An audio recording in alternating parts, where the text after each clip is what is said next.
If you choose to lead, you must be ready to carry the weight of truth. Hindi ka magiging perfect, yes. Pero hindi rin pwedeng takutin ka ng mga imperfection ng iba.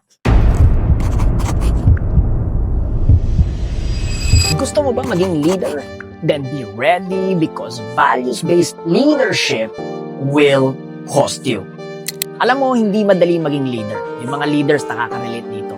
Lalo na kapag values-based ang space na binubuo mo. And the truth is this, habang lumalaki ka at ang business mo, mas humihigpit ang laban.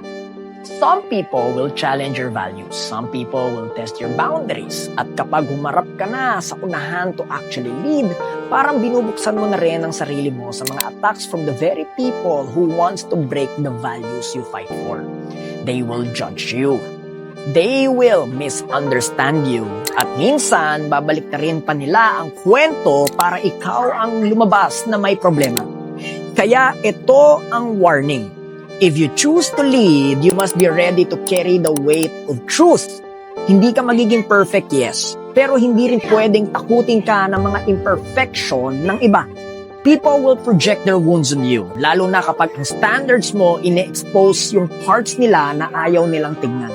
So, anong solusyon dito? Paano ka nga ba magli-lead with strength and soul?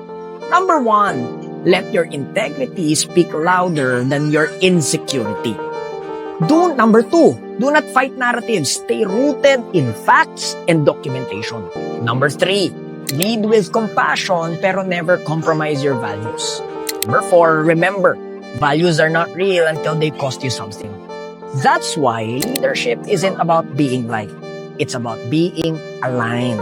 Hindi ka nandito para lamang magpa-cute.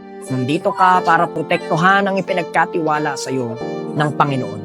That's why if you're in a season where you're being tested, questioned, judged, take a breath. Stand firm. Stay anchored. Hindi ka babagsak, I tell you. You are gonna be forged for your next level. Isang reminder from Coach Migs, your Chief Strategist.